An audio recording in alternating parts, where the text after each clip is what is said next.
O PT e seus asseclas estão fazendo oposição à reforma da Previdência. É natural, já que eles sabem que sem a reforma o Brasil quebra, e esse é o sonho da esquerda brasileira, terminar o serviço que começaram.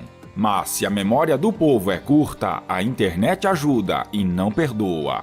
Os adestrados do PT sempre defenderam a reforma, só não tiveram competência para fazê-la. A mesma turma que hoje está fazendo baderna contra a reforma tentou aprová-la, sem sucesso, nos governos Lula e Dilma. Manchete de um grande jornal no dia 11 de dezembro de 2003. A reforma da Previdência, aprovada hoje em segundo turno pelo plenário do Senado, é a primeira grande vitória do governo Lula no Congresso Nacional. O ex-presidente FHC tentou alterar o sistema previdenciário nacional, porém, em 8 anos de mandato, só conseguiu implementar mudanças no setor privado referente aos aposentados pelo INSS. Agora, ouça o próprio Lula falando sobre a reforma da Previdência. Esse tem um limite.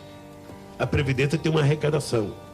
A gente não pode pagar o que a gente não tem. Eu não posso, fugir do limite do bom senso, pro bem deles.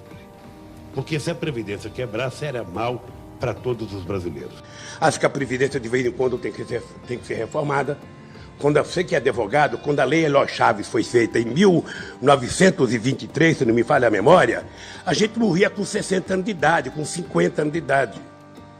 Hoje a gente está morrendo com 75. A nossa sobrevivência, a nossa longevidade, você não pode ficar com a mesma lei que você tinha feita há 50 anos atrás. É preciso que você avance. Até a Dilma defendeu a reforma, pois sabia que sem ela não haveria mais dinheiro nem para sustentar as ditaduras amigas do PT ou para abastecer os bolsos dos companheiros. Veja. A presidente Dilma Rousseff defendeu o aumento na idade mínima para aposentadoria, a reforma da Previdência. No ano passado, a Previdência Social e os benefícios assistenciais do BPC responderam por 44% do nosso gasto primário. Mantidas as regras atuais de aposentadoria, esse percentual tende a aumentar exponencialmente, diante do envelhecimento esperado da população brasileira. Ela deixou clara sua disposição de pautar uma agenda impopular para reequilibrar as contas do país, a reforma da Previdência. Você tem várias formas para encarar a questão da Previdência. Os países desenvolvidos, todos eles buscaram aumentar a idade de acesso, a idade mínima para acessar a aposentadoria. Não existe mágica, não existe milagre. Se a reforma não for aprovada, o Brasil quebra e os aposentados serão os primeiros prejudicados, pois não haverá dinheiro para pagar as aposentadorias. Até o Partido das Trevas sabe disso. O presidente Jair Bolsonaro afirmou que dedicará ao menos a metade de sua agenda para articular com parlamentares sobre a aprovação da reforma da Previdência. Em entrevista à Record, gravada em Israel na segunda-feira, Bolsonaro observou: "O que eu apresentei para o Congresso não é um projeto meu, é do Brasil. E o parlamento é muito importante para aperfeiçoar as propostas. Não pode ficar sem votar. A bola está com eles." Para Bolsonaro, caso a Previdência não seja aprovada, o Brasil inteiro perderá. Estaremos a um passo do caos econômico. Todos perderão.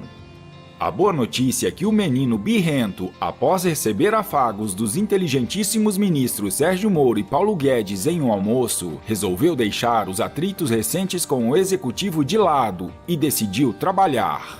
Maia passou uma mensagem de otimismo a investidores e afirmou sua intenção de aprovar a nova Previdência no primeiro semestre, dizendo que já começou a pensar na reforma tributária.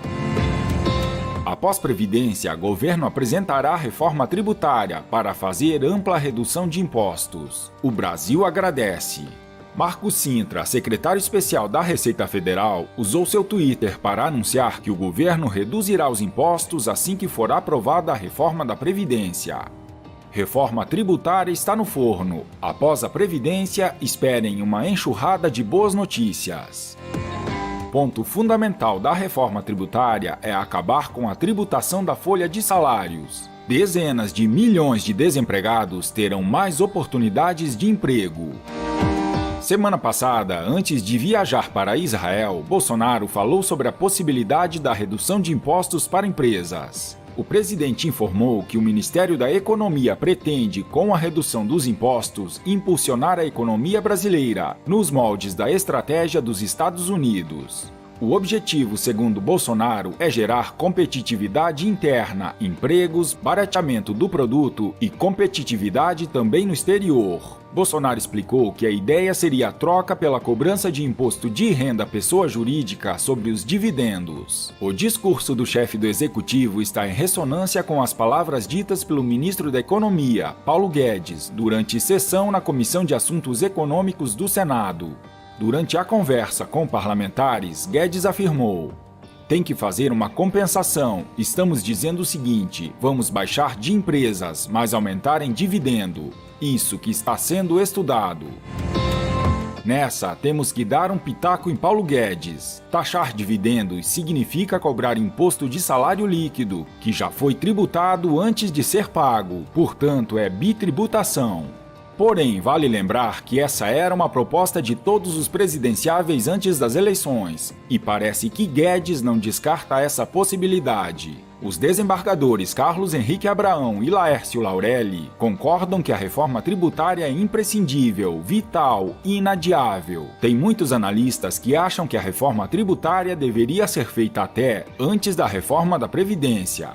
Tal qual piloto de avião com problema na aeronave em pleno voo, o Brasil necessita fazer todas as reformas em muito espaço de tempo.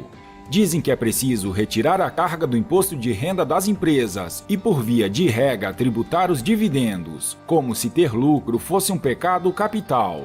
Não cabe onerar investidores e acionistas, os quais já são penalizados pelo que sabemos.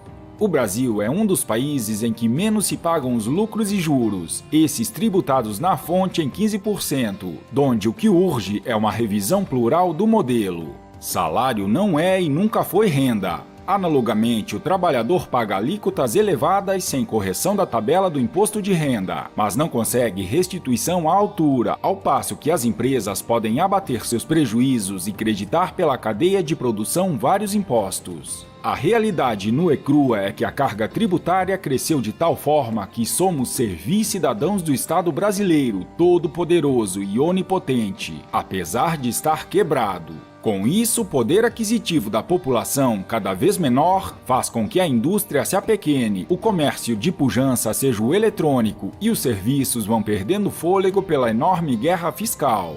Estamos sem concorrência e muito pouca competição. Fato é que ao consumidor não resta escolha. Os produtos fornecidos não são de alta qualidade e os preços salgados, donde uma reforma precisa atingir o coração da produção, da distribuição e se encaixar exatamente em grandes conglomerados responsáveis pelo planejamento e que só negam a rodo. Estamos vivenciando uma jornada arriscada, já que não pode o cidadão ser cobrado pelos incontáveis erros do Estado brasileiro. Daí porque a situação preside muita alteração do modelo e circunstância de elaboração de um novo roteiro no campo produtivo, do agronegócio e, finalmente, do modelo tributário, que penalize e não enseja qualquer saída para os corredores de exportação do mundo desenvolvido. Engatinhamos por mais de uma década com políticas públicas suicidas e agora querem abafar as aberturas de capital na bolsa. Raramente as empresas distribuem bons dividendos, ainda que a lei do anonimato preveja um mínimo de 25%. O que acontece? Os dois ícones da bolsa, Petrobras e Vale, atravessaram e passam por sérias dificuldades, ficando tempo sem distribuir e quando erram, quem paga o pato é o investidor e o minoritário. O mercado de capitais está ao sabor da boa política. Pode superar 100 mil pontos ou derreter mais de 10 mil pontos numa semana, dependendo do olhar e da crise institucional, da paralisação das reformas, além, é claro, de resultados favoráveis na balança comercial. Há poucas soluções, e se o investidor minoritário puder apostar nas empresas capitalizando seus recursos ao longo da vida, qual o sentido de tributar dividendos para amenizar a carga das empresas? Sinceramente, nenhuma. Não se faz justiça fiscal e muito menos tributária. E sem dizer que o pagamento e prestação de conta anual com o leão é um trabalho hercúleo. que atinge a todos e notadamente pessoas na terceira idade, as quais, ao invés de terem o suporte do Estado, são escravizadas para recolhimento dos parcos vencimentos da Seguridade Social. Precisamos, urgentemente, mudar o paupérrimo retrato da realidade na qual os mais ricos esbanjam esquiando em Aspen, ao passo que a grande maioria se sacrifica, além de milhões de desempregados e um crescimento econômico desalentador. O governo precisa perder de vista o aumento da carga e parar de ser errático, haja vista que sem a redução da taxa de juros e alavancagem pelos bancos e cooperativas, as metas correm o sério risco de voltarmos ao impacto do voo de galinha. Dentre esses pacotes do governo federal, não poderíamos esquecer do projeto anticrime do ministro Moro. A economista Maria Cristina Pinotti destacou a importância da aprovação do pacote anticrime em conjunto com os pacotes propostos por Paulo Guedes, ministro da Economia. Os dois pacotes são imprescindíveis, não adianta separar um do outro. Há evidências empíricas que o combate à corrupção e o desenvolvimento econômico andam juntos, disse ela, e continuou. É ilusão imaginar que seja possível fazer o país crescer de maneira sustentada sem reduzir sistematicamente a corrupção.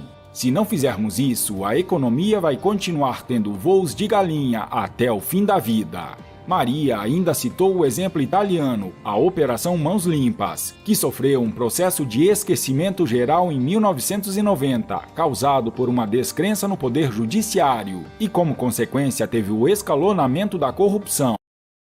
Eu não tô aqui para mexer no seu dinheiro e nem para cobrar a comissão de que você vai ganhar com o que eu te mostrar aqui. A economista questionou. A descrença no judiciário fez a corrupção ficar mais forte na Itália. É isso que queremos para o Brasil? Essa pergunta deveria ser enviada a cada ministro do STF.